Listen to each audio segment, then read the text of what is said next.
Yo my people, welcome back to my YouTube channel. In today's video, we're going to be talking about lessons that I've learned about business from medical school.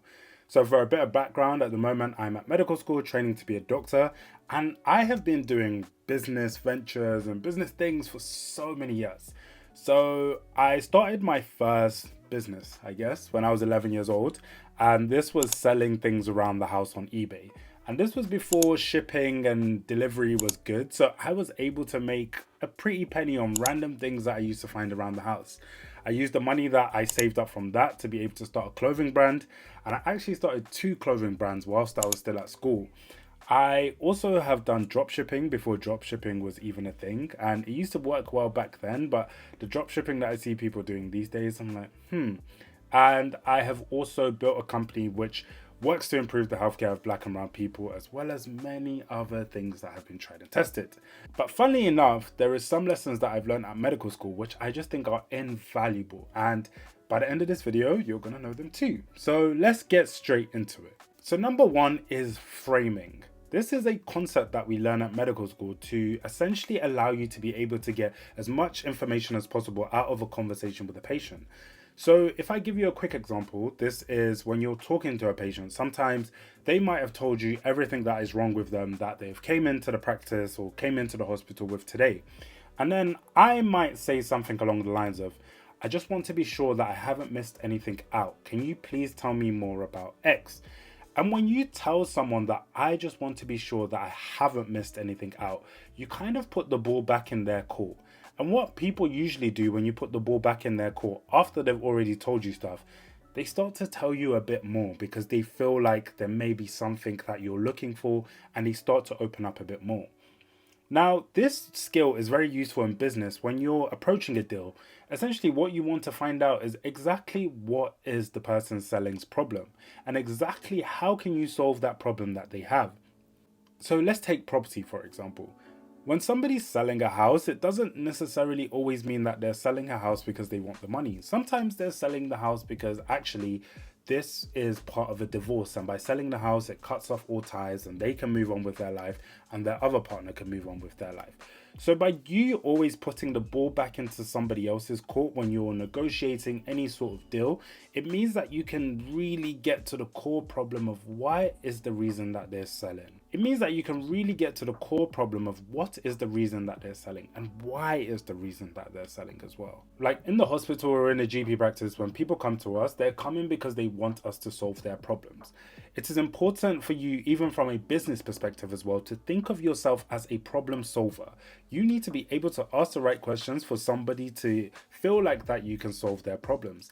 And the inverse of this is if you sit there and talk too much, especially in negotiating or even speaking to a patient, finding out more. If you're the one who is speaking a lot, you'll probably find that you don't meet the patient's agenda.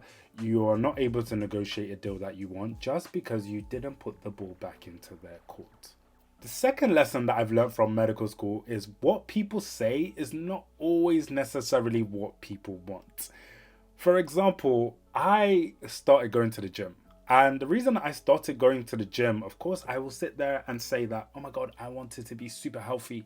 That's why I went to the gym. That's why I started running. But the real answer is, when I was growing up, people would tell me that I look skinny and I just absolutely hated it.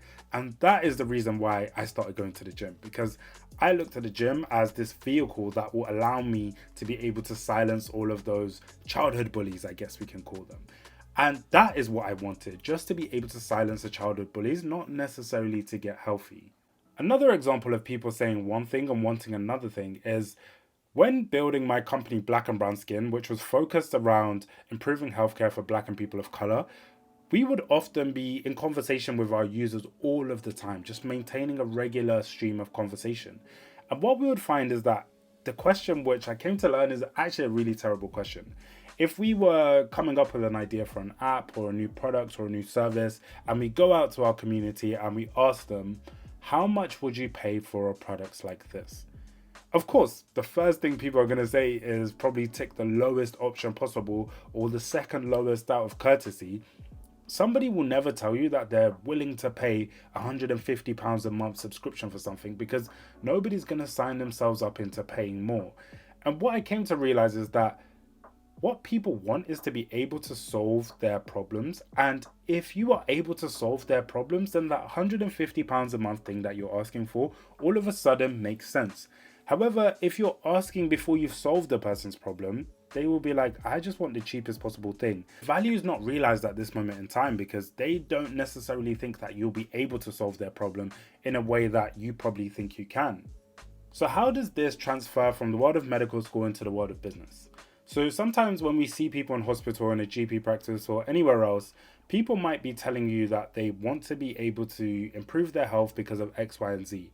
When it's important for you to be able to ask the right questions, to be able to find out what is the motivations, what are the things that hold them back to be able to create that health change.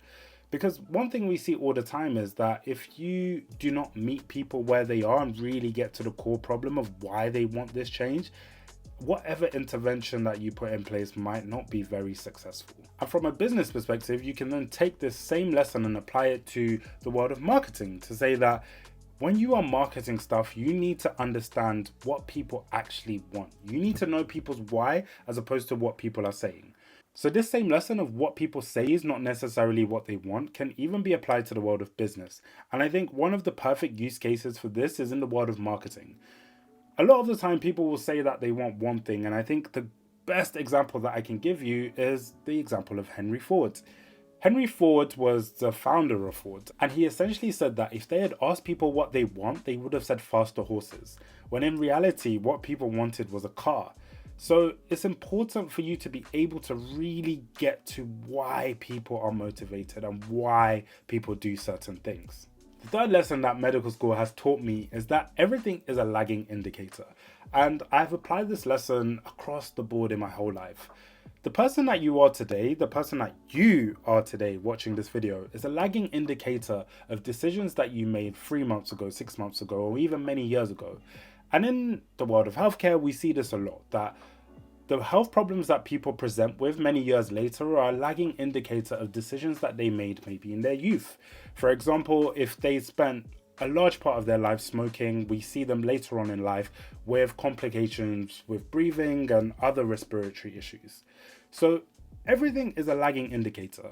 It is your role to be able to look at what are the inputs today which will be able to aid you into getting the results that you want tomorrow. And essentially in business terms, I guess you could call these KPIs. What are the inputs that we need to put in today to be able to get the results that we want tomorrow? If we want to be able to increase our revenue, do we need to increase the number of calls that we're making? Do we need to increase the number of Instagram ads that we're making? And so on and so on and so on. It's important that you're able to find the inputs and then just let the outputs take care of themselves. And then lastly, this is probably the most ironic lesson that I've learned from medical school, is that if you're on a journey to building generational wealth, you would be an absolute fool to not consider your health in this journey. Because on that journey to building generational wealth, one of the magic tools of generational wealth is allowing compounding to happen.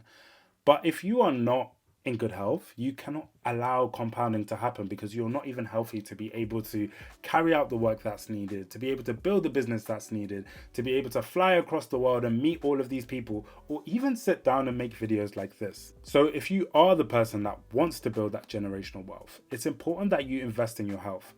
It's almost ironic that people will sit there and want to accumulate a portfolio of assets and all of these businesses and different forms of income, but they won't have things such as life insurance, such as critical care insurance, such as a gym membership or some sort of regular way to keep themselves active. And it almost feels like you're building this generational wealth on very cracked foundations. Your health is the foundation of all wealth that you're going to build. And medical school always highlights this to me, that without good health, that there is actually nothing else you can do. I've seen so many people in hospital, and even when I'm in hospital myself, when you're sitting in that hospital bed, you will trade whatever you have to be able to be healthy again. And that shows you that you need to be able to build up more, health investments to make sure that you can allow compounding to take place if you want to build that generational health. So thank you so much for watching this video. I hope you found it useful. I hope you can take some of the lessons that I learned from medical school and be able to apply them to your business. Or maybe if you have a business already, that you take those business lessons and maybe get into medical school. I don't know. But if you found this video useful, I would love for you to smash the like button, drop a comment down below. I would love to hear your thoughts, and I will see you on the next video.